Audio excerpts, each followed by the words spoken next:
C'est maintenant, sois ferme et crains Dieu. Ici, il est question de deux éléments essentiels, la fermeté et la crainte de Dieu. Alléluia. La fermeté et la crainte de Dieu. Pour obéir à Dieu, il faut craindre Dieu. Alléluia. Pour obéir à ses principes, il faut craindre Dieu. Pour marcher avec Dieu, il faut craindre évidemment ce Dieu-là. Si nous ne le craignons pas, nous ne serons pas capables d'obéir à ses principes, encore moins d'accomplir sa volonté et même de lui permettre d'accomplir la destinée prophétique qu'il a pour nous. Mais si nous craignons notre Dieu, alors nous nous disposerons pour que ces choses-là soient évidentes et conséquentes dans nos vies. Donc maintenant, sois ferme dans la foi et crains Dieu.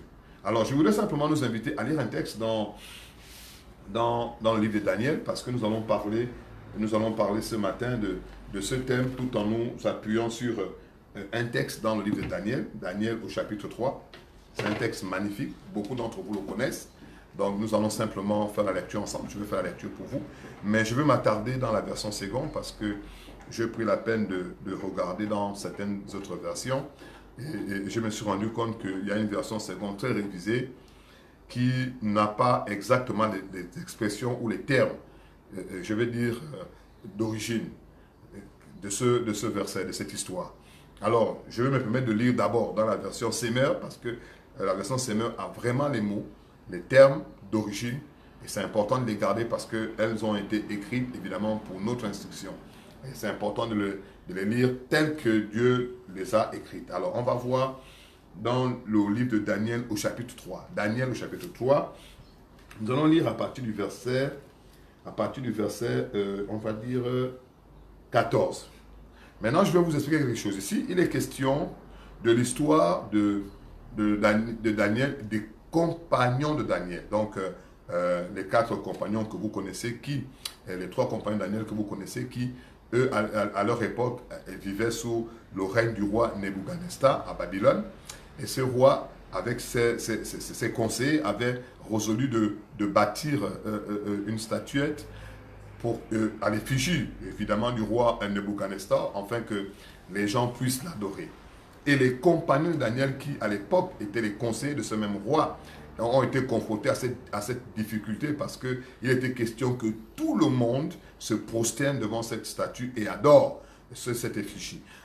Et quiconque oserait ne pas le faire serait puni de mort. Alors que dans l'histoire, le peuple d'Israël n'adorait pas d'autre Dieu si ce n'est l'Éternel.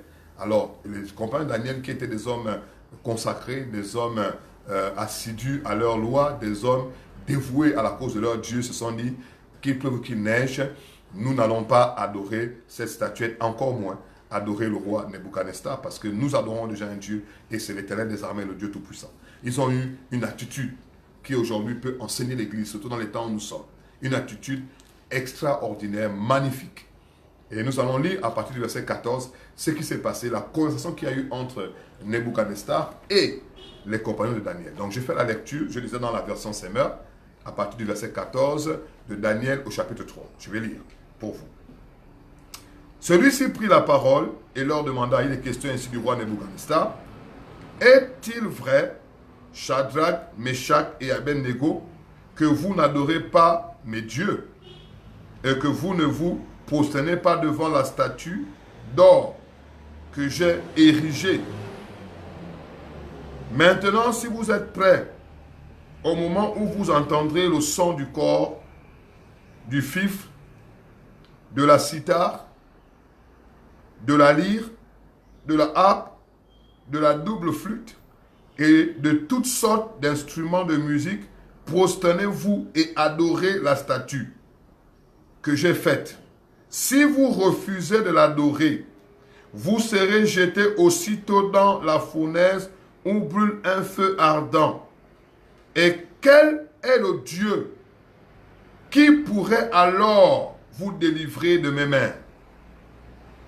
Ici est l'intervention de Nebuchadnezzar qui a érigé une statue à son effigie pour que le peuple entier de Babylone et tous ceux qui y demeurent l'adorent. Se prosternent et l'adorent.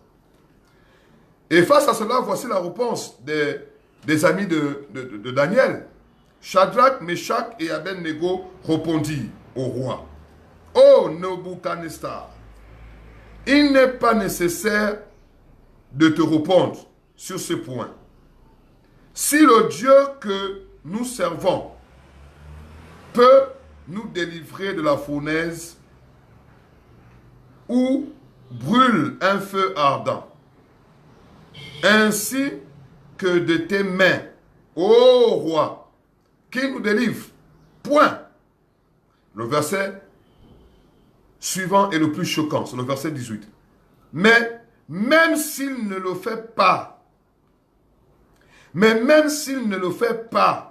sache bien, ô roi, que nous n'adorerons pas tes dieux et que nous ne nous prosternerons pas devant la statue d'or que tu as fait ériger. Waouh! Voici l'histoire en résumé ici. Le roi Nebuchadnezzar qui demande aux compagnons de Daniel, Shadrach, Meshach et Abednego de se prosterner devant la statue pour l'adorer. Cette statue qui a été érigée à son effigie. Et ceux-ci, devant ce même roi, sans aucune hésitation, mais avec fermeté, lui disent, « Roi, nous n'allons jamais nous prosterner devant la statue que tu as érigée. Pour la simple raison que nous ne te craignons pas toi, mais nous craignons Dieu. Nous te respectons en tant que roi. Nous t'honorons en tant que roi. Nous nous soumettons à toi en tant que roi. Mais nous ne te reconnaissons pas comme Dieu. Par conséquent, nous craignons Dieu plutôt que de craindre les hommes. Et ces hommes ont été fermes dans leur foi. Ici, ils ont démontré leur foi au point de ne pas craindre la mort. Parce que la conséquence de leur refus d'adorer la statue de Nebuchadnezzar et par ricochet de l'adorer était immédiatement la mort dans une fournaise ardente. La mort dans la souffrance, la mort dans le rejet, la mort dans l'humiliation, la mort vraiment dans des douleurs et des souffrances atroces par le feu. Mais les compagnons de Daniel ont dit, nous n'allons jamais adorer tes dieux, nous n'allons jamais nous prosterner devant la statuette érigée à ton effigie, peu importe ce que tu feras. Ils sont restés fermes dans la foi. Pourquoi? Parce qu'ils craignaient Dieu. Parce qu'ils craignaient Dieu. La Bible dit qu'ils sont allés même plus loin. C'est ce qui m'a encore plus touché. Ils ont dit que le Dieu que nous servons est capable. Parce que Nebuchadnezzar a posé la question de savoir, je verrai quel est le Dieu qui va vous délivrer de ma main. Ils ont répondu avec assurance, avec fermeté, que le Dieu que nous servons est capable, non seulement de nous délivrer du feu, mais aussi de nous délivrer de tes mains.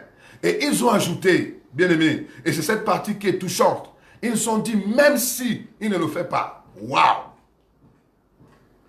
Même si il ne le fait pas, même si il ne nous délivre pas de tes mains, même si il ne nous sauve pas du feu, même s'il ne vient pas à notre secours, ça ne changera en rien notre engagement envers lui. Ça ne changera en rien notre détermination envers lui. Ça ne changera en rien notre amour pour lui. Ça ne changera en rien notre décision de le servir, esprit, âme et corps. Ça ne changera en rien notre amour pour lui. C'est extraordinaire d'entendre des personnes qui sont sur le point d'être torturées, d'être jetées au feu, d'être détruits, rester fermes dans la foi comme ces trois-là. Ils ont dit, même s'il ne le fait pas, ça veut dire qu'ils ne le servaient pas parce qu'ils faisaient uniquement ce qu'ils voulaient. Ils ne suivaient pas Jésus parce qu'ils voulaient un miracle. Ils ne suivaient pas leur Dieu parce qu'ils voulaient avoir la bénédiction. Ils ne le suivaient pas parce qu'ils voulaient uniquement qu'il les bénisse financièrement, qu'il leur accorde le mariage, qu'il leur accorde la guérison, qu'il leur accorde une personne, une délivrance, comme c'est le commun des mortels aujourd'hui. Malheureusement dans l'église de Christ aujourd'hui, Dieu est suivi uniquement à cause de ce qu'il fait, à cause de ce qu'il peut nous donner, à cause de ce qui peut tuer les sorciers, à cause de ce qui peut nous donner la bénédiction, nous enrichir, à cause de ce qu'on peut être marié, à cause de ce qu'on peut recevoir peut-être, je ne sais pas, un exaucement. Non. Les compagnons de Daniel ont dit que leur Dieu était capable de les délivrer de la fournaise ardente et de la main du roi. Mais ils ont ajouté en disant, même s'il ne le fait pas, même s'il ne nous délivre pas, Même s'il n'intervient pas pour nous sauver, ça ne changera pas notre engagement envers lui. Nous resterons fidèles. Nous resterons fermes dans la foi, fermes dans l'obéissance, fermes dans l'attachement à notre Dieu, fermes dans nos engagements, qui est celui de l'adorer en esprit et en vérité, et de l'adorer lui seul. Ils étaient déterminés, même devant l'adversité, à rester fidèles à notre Dieu. Disons, donnez-moi un amen bien fort si vous me ce matin. Ce qui n'est plus le cas aujourd'hui de l'Église. Les temps dans lesquels nous sommes ne sont plus des temps, comme je disais, de distraction ou de plaisanterie. Le temps n'est plus à la distraction ou à la plaisanterie. Le temps est à une prise de conscience. Le temps est à un réveil de l'Église. Le temps est à un renouveau. Que l'Église comprenne que nous ne marchons pas avec Jésus-Christ uniquement pour la bénédiction, uniquement pour recevoir un miracle, uniquement pour recevoir le mariage, uniquement pour avoir une percée financière. Non, nous ne marchons pas avec Jésus seulement pour ce qu'il donne. Ce qu'il donne est la conséquence et la manifestation de son amour pour vous et moi. Mais nous ne le suivons pas parce qu'il nous bénit. On ne le suit pas parce qu'il nous guérit seulement. On ne le suit pas parce que nous avons découvert que c'est lui seul qui peut nous accorder la délivrance. Non, nous le suivons parce que nous le connaissons. Nous le suivons parce que nous l'aimons. Nous le suivons parce que nous l'avons rencontré un jour. Et nous nous sommes rendus compte que c'est lui qui était digne de louange, digne d'adoration. C'est lui qui est le plus important. Et nous avons discerné et fait le choix conscient de le suivre et de vivre pour lui. Nous sommes conscients que nous lui appartenons. C'est pourquoi les compagnons de Daniel, devant la mort, ont dit avec assurance, même s'il ne nous délivre pas, sache au roi que nous ne nous posternerons jamais devant ta statue et nous ne t'adorerons jamais. Même si il ne nous délivre pas. C'est incroyable. Regardez un peu à notre obéissance. Quelles sont les conditions de notre obéissance? Je suis choqué même de voir que notre obéissance est forte lorsque nous sommes autour des gens. Lorsque nous sommes seuls, elle n'existe plus. Bien aimés, écoutez-moi bien, je parle avec toute sérénité et en toute vérité. Vous savez, Dieu nous a permis d'avoir une pause pour que pendant cette pause, nous puissions évidemment réfléchir et méditer sur la qualité de notre relation avec Dieu. J'avais dit dimanche dernier que nos temples, nos lieux de culte sont représentés ici comme des parvis. Le parvis, c'est un lieu qui précède le Saint des Saints. Et qu'aujourd'hui, le parvis étant fermé, nous n'avons accès qu'au Saint des Saints. Et je disais que, en principe, notre obéissance devrait être meilleure que lorsque nous nous rassemblions dans les parvis. Parce qu'aujourd'hui, nous sommes dans le Saint des Saints. Nous avons, de manière individuelle, chacun pour sa part, une relation personnelle avec Dieu, à cause du fait que nos lieux de culte sont fermés. Donc, nous maintenons notre marche par notre relation personnelle avec Dieu. Ce qui devrait, en principe, augmenter ou encore améliorer notre degré d'obéissance. Vous comprenez ça? Si maintenant nous ne sommes pas plus obéissants qu'auparavant, alors nous nous séduisons nous-mêmes, nous nous sommes trompés. Nous nous trompons nous-mêmes. Nous nous mentons nous-mêmes. Parce qu'en principe, les parvis sont fermés. Alors, nous avons accès uniquement au Saint des Saints. Et dans le Saint des Saints, nous développons là une relation personnelle avec notre Seigneur Jésus-Christ. C'est ce qui s'est passé ici. À l'époque des trois amis de Nebuchadnezzar, des trois amis de Daniel, je voudrais dire, les églises étaient fermées. Ils n'avaient pas accès au temple. Ils n'avaient pas accès au temple. Il n'y avait pas de synagogue. Chacun priait chez soi dans sa maison.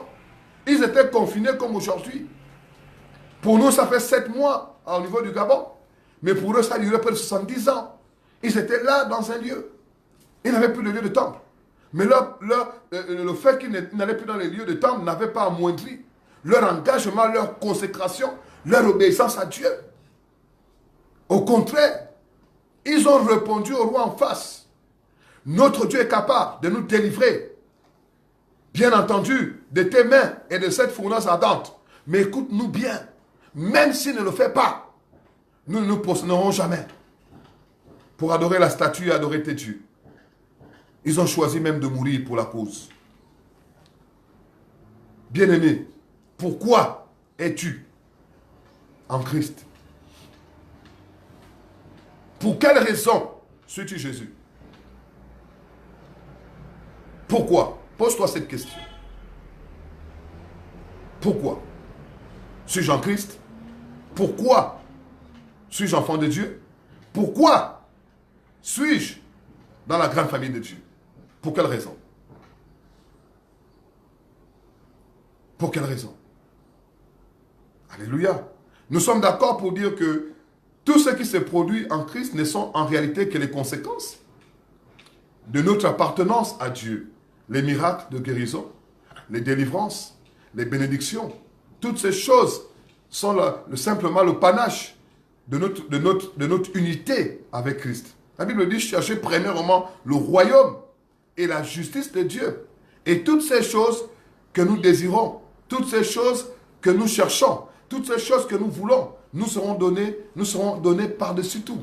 Dans le plan parfait de Dieu, la bénédiction, la guérison, la délivrance en font partie.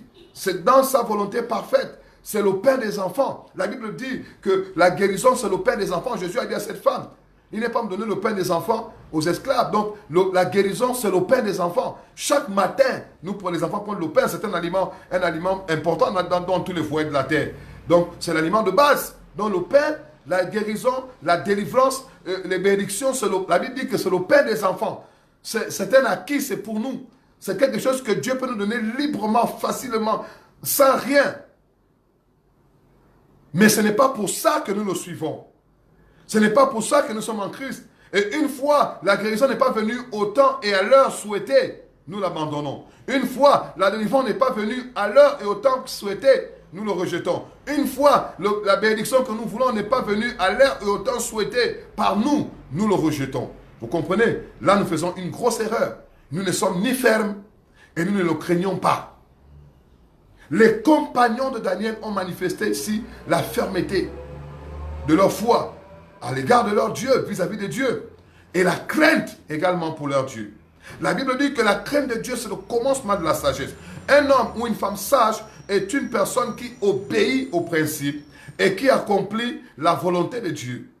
Vous comprenez ça? Un homme ou une femme sage est une personne qui obéit et qui accomplit la volonté de Dieu. Est-ce que vous comprenez cela? Qui marche selon ses principes, qui s'évertue à faire ce qui plaît à celui qui l'a enrôlé, donc son Dieu. C'est pourquoi nous parlons de crainte.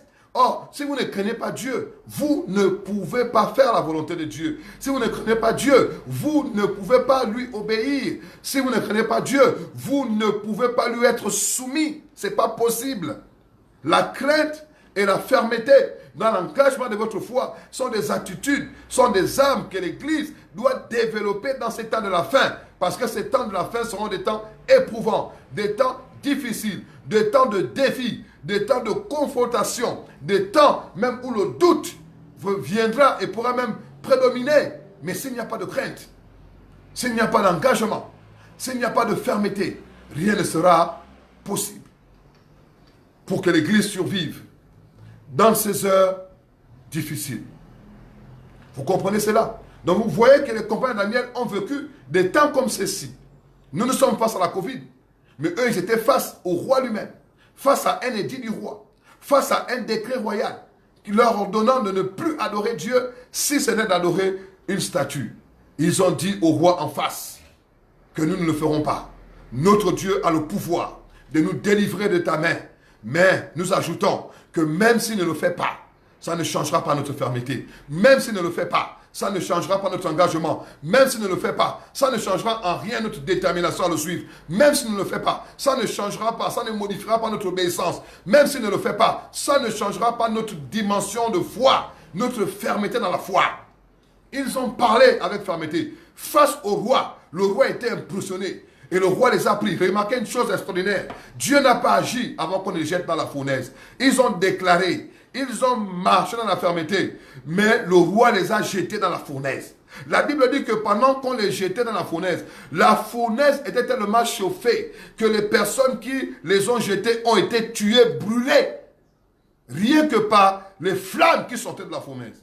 Mais eux, ils se sont retrouvés dans la fournaise. Bien-aimé, je ne sais pas dans quelle fournaise tu te trouves ce matin. Je ne sais pas le langage que te donne la fournaise. Je ne sais pas ce que la fournaise te dit pendant que je te parle. Est-ce que la fournaise te dit que c'est fini? Il n'y a plus de solution, trouve les moyens humains. Est-ce que la fournaise te dit maintenant quand tu regardes, Dieu ne peut rien faire. Essaye de voir les connexions que tu as. Est-ce que la fournaise te dit, écoute-moi attentivement, il n'y a plus d'issue pour toi. Va voir les marabouts. Écoute, utilise les moyens humains. Parce que quand on regarde les choses, il n'y a plus rien. C'est fini. Est-ce que la fournaise te dit, maintenant ne sois plus fidèle à Dieu, n'obéis plus. C'est un temps où tu dois faire comme tu veux. L'obéissance n'est plus importante. Qu'est-ce que la fournaise te dit? Oui, l'église du Gabon en particulier, pour ne parler que de celle-là, est dans une fournaise. Ça fait 7 mois que ces lieux de culte sont fermés. C'est un tourment pour plusieurs. Beaucoup même ont perdu la foi. D'autres ont reculé. Certains même ont abandonné. Certains se lancent à des vies perdues. Certains sont retournés à ce qu'ils avaient vomi. Certains sont à nouveau dans la boue. Certains ne connaissent même plus ce que c'est manifester un acte d'obéissance à Dieu. À cause peut-être de cette fournaise. Mais la Bible nous dit que les compagnons de Daniel sont restés fidèles jusqu'à ce qu'on les jette dans la fournaise.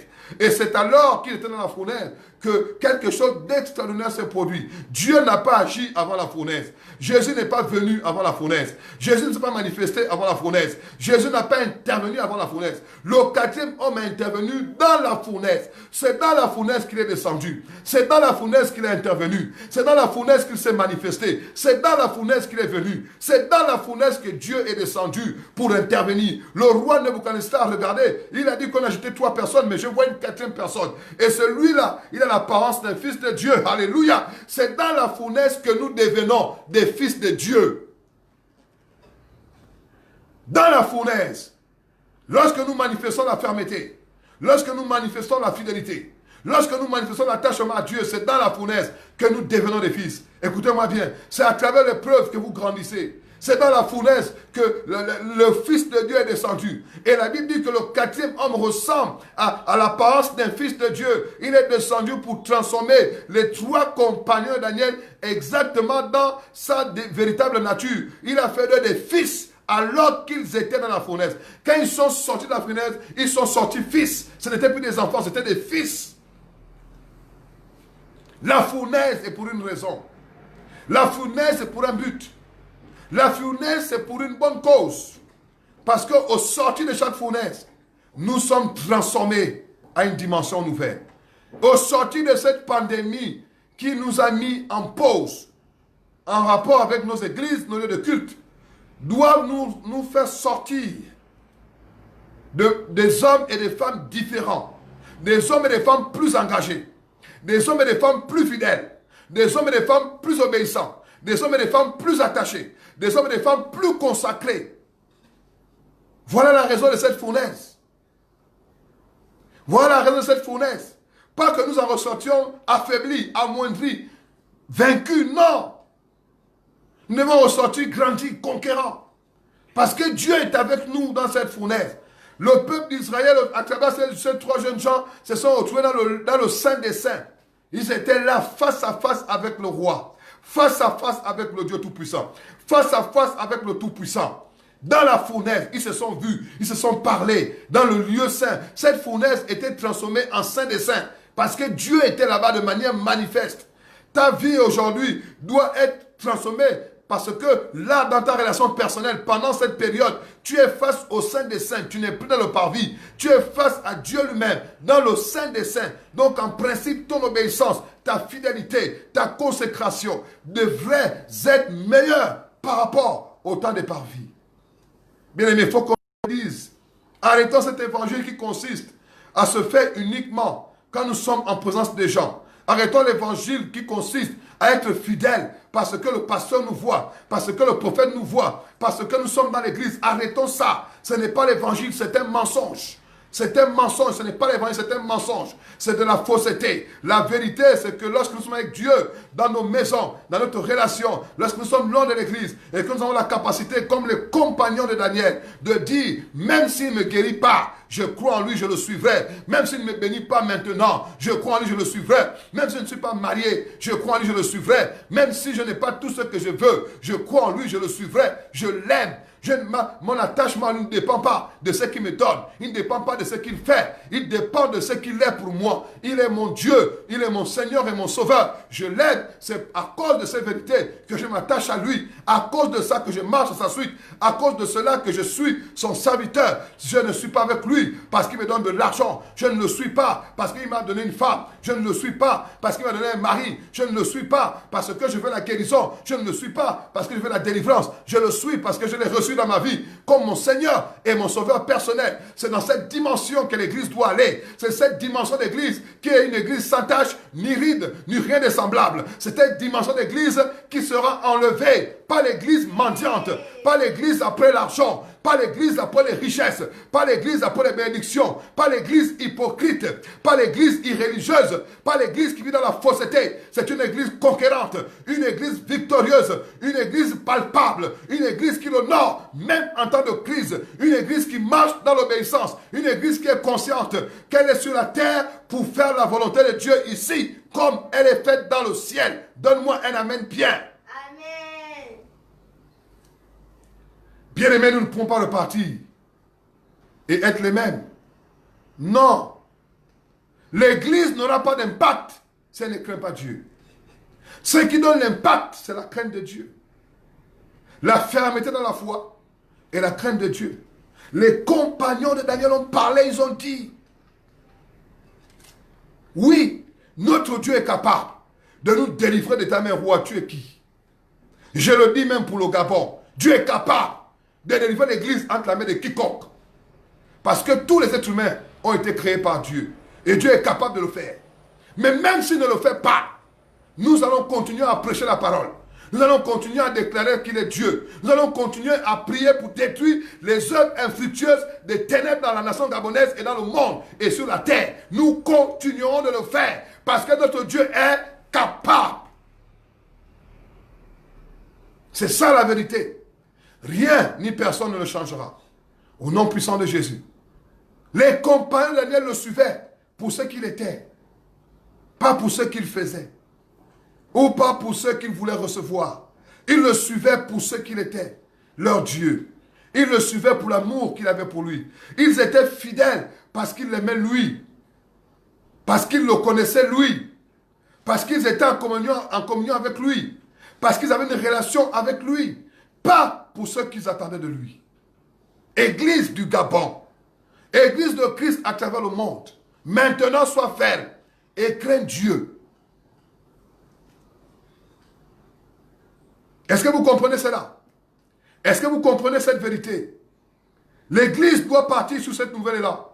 L'Église maintenant doit se lever. L'Église doit apporter la crainte de Dieu dans cette nation et dans les nations de la terre. L'Église doit avoir un impact positif. L'Église doit changer les temps et les circonstances. Il est temps que l'Église se lève pour que la gloire de Dieu soit manifeste. La Bible dit que le monde entier attend avec un ardent désir. La Bible dit que la création tout entière attend avec un ardent désir la révélation des fils.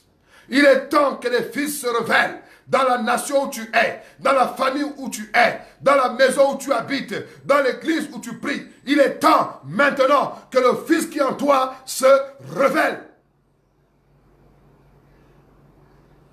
Vous comprenez cela? Et même les anciens qui ont vécu avant nous avaient la même attitude, la même fermeté, la même sincérité que les premiers. Je vais lire cela avec vous dans le livre des Héros. Vous savez le livre des Héros? C'est le chapitre 11 d'Hébreux. Le chapitre 11 d'Hébreux, c'est le livre des héros. On ne parle que des héros. Mais regardez, c'est le témoignage qu'on rend de ces héros. Prenons ça ensemble. Alléluia.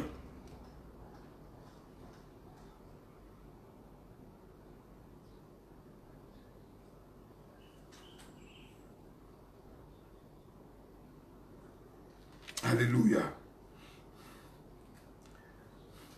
On va lire à partir du verset 1 d'abord. J'ai lu Hébreux au chapitre 11. Moi, j'appelle ce livre le livre des héros. Les héros de la foi. Pas la foi pour avoir un miracle. Parce que les gens confondent entre la foi du miracle et la fermeté de la foi. Vous savez, il faut comprendre là, il y a la foi opère dans une dimension pour vous donner accès à un miracle, parce que la foi, c'est la monnaie du ciel. La foi est l'élément qui produit les miracles. Mais la foi aussi opère dans une dimension de fermeté pour avoir l'approbation de Dieu. Regardez ce que la Bible dit ici. Hébreux au chapitre 11 au verset 1. La foi est une façon, ça c'est la version Semeur, hein, je crois dans la vôtre c'est la foi est une forme d'assurance, mais moi j'ai eu dans la version Semeur ce matin. La foi est une façon de posséder ce qu'on espère. C'est un moyen d'être sûr de réalités qu'on ne peut voir. C'est parce qu'ils ont eu cette foi que les hommes des temps passés ont été approuvés par Dieu. C'est la foi qui a fait en sorte, c'est leur foi, leur démonstration de foi, leur fermeté de foi qui a fait en sorte que Dieu leur a rendu témoignage qu'ils étaient dignes de lui. La foi peut faire en sorte que Dieu rende un témoignage de toi. Parce que la foi a pour conséquence l'obéissance. Quelqu'un qui n'obéit pas, écoute-moi attentivement, n'a pas la foi. La manifestation de la foi, c'est l'obéissance. Tous ceux qui obéissent à Dieu, ce sont eux qui prouvent leur foi. Ceux qui n'obéissent pas à Dieu n'ont pas de foi. Il n'y a pas de foi sans obéissance. Il n'y a pas d'obéissance sans foi. Parce qu'en réalité, l'obéissance, c'est la conséquence de la foi. Alléluia. Donc, à cause de leur foi, la Bible dit qu'ils ont reçu un témoignage. Ils ont été approuvés par Dieu. À cause de leur foi qui s'est manifestée par l'obéissance. Maintenant, je vais lire avec vous un texte qui m'a beaucoup touché. Dans le livre de ces héros de la foi, de ces commandos. Ce sont des commandos, les premiers. Ils sont allés en premier, ce sont des commandos. C'est eux qui ont défriché le champ. C'est eux qui ont cassé les barrières. C'est eux qui ont déraciné les pierres. C'est eux qui ont tué Goliath. C'est eux qui ont déplacé les montagnes. Ce sont eux qui ont fendu la mer Rouge en deux. C'est des héros. Ils ont détruit les cités. Ils ont brisé les murs de Jéricho. Ils ont arrêté le soleil. C'est des héros. C'est extraordinaire. Leur foi était démonstrative. Regardez cela. Au verset 11. Par la foi, Sarah, elle aussi, qui était stérile, a été rendue capable de devenir mère, alors qu'elle en avait depuis longtemps passé l'âge. En effet, elle était convaincue que celui qui avait fait la promesse est fidèle. Convaincue fermement que la promesse de Dieu s'accomplit. Pourquoi? Parce que l'auteur de cette promesse, ce n'est pas un homme. Et la Bible dit qu'il n'est pas un homme pour mentir, ni le fils d'un homme pour se repentir. Ce que sa bouche dit, ça met l'accompli. Ce n'est pas un homme pour mentir. Dieu ne te mentira jamais. La promesse de Dieu est oui et amen. Et Sarah était convaincue fermement que celui qui a fait la promesse est fidèle. Verset 14. Ceux qui parlent ainsi montrent clairement qu'ils recherchent une patrie. Alléluia. Ceux qui marchent et qui parlent le langage de la foi montrent clairement qu'ils ne sont pas de ce monde. Qu'ils ne sont pas du Gabon. Ils ne sont pas de la France. Ils ne sont pas des États-Unis. Ils ne sont pas du Brésil. Ils ne sont pas du Cameroun, du Congo. Ils ne sont pas de ces choses. Ils sont du royaume des cieux. Parce que la foi, c'est le langage du royaume. La foi, c'est le langage des fils de Dieu. La foi, c'est le langage des conquérants. La foi, c'est le langage des héros. La foi, c'est le langage des plus que vainqueurs. La foi, c'est le langage des fils. Ce sont les fils qui parlent la foi. Ce sont les fils qui déclarent la foi. Ce sont les fils qui posent des actes de foi. Quand tu n'es pas un fils, quand tu n'es pas de ce royaume, quand tu ne sais pas qui tu es, tu ne peux pas poser des actes de foi. Ceux qui posent des actes de foi, des actes d'obéissance, sont des fils. Et la Bible dit que ceux qui parlent ainsi, et c'était au verset 14, c'est magnifique.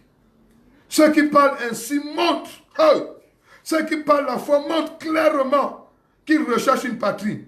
En effet, s'ils avaient eu la nostalgie de celle qu'ils avaient quittée, la nostalgie de la terre, la nostalgie du monde. Tu comprends ça? Ils auraient eu l'occasion d'y retourner. Bien-aimé, si tu retournes à ce que tu as vomi, si tu retournes à ceux que tu avais quittés, si tu retournes à ceux que tu avais abandonnés, si tu retournes à ceux que tu avais rejetés, écoute-moi attentivement, tu n'as pas la foi. Tu n'as pas le témoignage d'être approuvé. Si tu retournes à ceux que tu avais renoncé, tu n'as pas la foi. Si tu retournes à ceux que tu avais quittés, tu n'as pas la foi. Si tu retournes à ceux que tu avais vomi, tu n'as pas la foi. C'est ce qu'on dit ici. Ne t'attache pas à la terre. La terre n'est pas ta patrie. Ne t'attache pas aux choses de la terre. Obéis à Dieu. Montre clairement à qui tu appartiens. Oh, la Bible, ceux qui parlent ainsi, montre clairement qu'ils recherchent une patrie. Nous appartenons à la patrie céleste. Nous appartenons au royaume de Dieu. Nous sommes fils et filles du royaume. Nous ne sommes pas de la terre. Ne t'attache pas à l'argent de la terre. Ne t'attache pas au bien de la terre. Ne t'attache pas aux bénédictions de la terre. Que les choses de la terre ne t'empêchent pas d'obéir à la volonté de ton Père. Nous continuons la lecture. Nous parlons des héros de la foi. Ceux qui parlent ainsi montrent clairement qu'ils recherchent une patrie. En effet, s'ils avaient eu la nostalgie de celle qu'ils avaient quittée, ils auraient eu l'occasion d'y retourner. En effet, c'est une meilleure patrie qu'ils désirent, c'est-à-dire la patrie céleste. Oh, si Dieu n'a pas honte d'être appelé leur Dieu et leur Père, et il leur a préparé une cité. Dieu n'a pas honte. Il n'a pas honte d'eux. Il est heureux de savoir qui sont ses enfants. Il n'a pas honte parce qu'ils sont membres de la patrie céleste. Ils vivent dans l'obéissance à la patrie céleste. Ils sont fermes dans leur engagement par rapport à la patrie céleste. Les amis de Daniel savaient à quelle patrie ils appartenaient. Ils n'étaient pas des Babyloniens. Ils étaient membres du royaume. Et ils ont dit, même si notre Dieu n'intervient pas, écoute-nous bien, roi. Ça ne changera pas notre engagement, encore moins notre crainte. Nous le servirons, même dans la partie céleste, prêts à mourir pour notre foi. Église de Christ, après ce temps de pandémie qui a frappé le monde, réfléchis sur la dimension de ton engagement. Réfléchis sur la dimension de ta marche. Réfléchis sur la dimension de ta consécration. Réfléchis sur la dimension de la vie que tu dois mener. Arrête de faire comme tu veux. Je vais terminer avec la suite de ce verset. Parce que le temps est imparti. Nous sommes au terme de notre temps. Ceux qui parlent ainsi montrent, verset 14, en effet qu'ils recherchent une patrie. En effet, s'ils avaient eu la nostalgie de celle qu'ils avaient quittée, ils auraient eu l'occasion d'y retourner. En effet, c'est une meilleure patrie qu'ils désirent, c'est-à-dire la patrie céleste. Aussi, Dieu n'a pas honte d'être appelé leur Dieu. Et il leur a préparé une cité. Par la foi, Abraham a offert Isaac lorsque Dieu l'a mis à l'épreuve. Oui, il était en train d'offrir son fils unique, lui qui avait eu la promesse et à qui Dieu avait dit, c'est par Isaac que te sera suscitée une descendance. Dieu, estimait-il, est assez puissant pour ressusciter un mort et son fils lui a été rendu. C'est une préfiguration. Par la foi aussi, Isaac bénit Jacob et Ésaü en vue de l'avenir. Par la foi, Jacob bénit peu avant sa mort chacun de ses fils.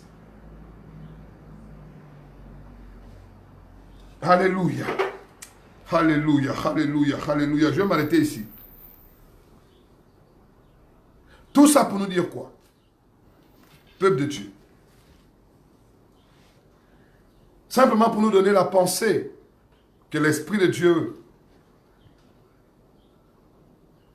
veut nous partager aujourd'hui.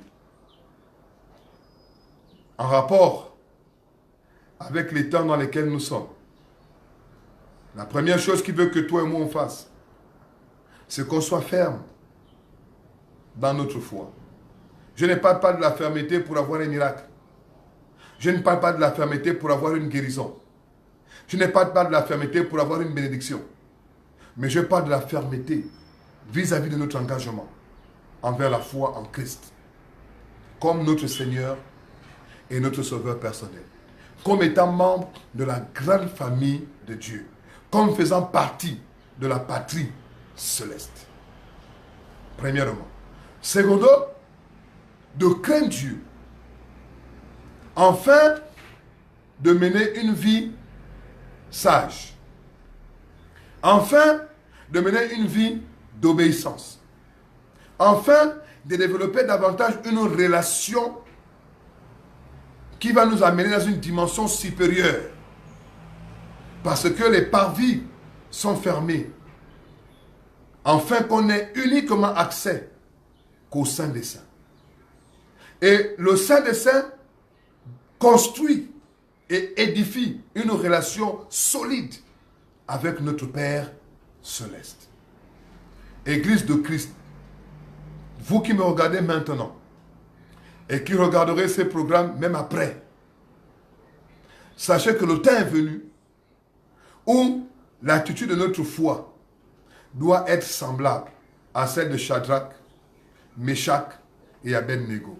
C'est-à-dire celle qui dit que nous ne nous prosternerons point devant quiconque. Nous n'adorerons point d'autres dieux. Et même si nous n'obtenons pas encore tout ce que nous voulons ou ce que nous recherchons sur cette terre, nous resterons attachés et nous continuons de craindre Dieu tout en lui offrant nos vies et une obéissance sans faille. C'est par ces propos, parce que ça fait 1 heure à mon heure ici, à ma montre, c'est par ces propos que je voudrais vous laisser. Méditez la parole. Méditez-la. Méditez-la. Qu'elle vous construise.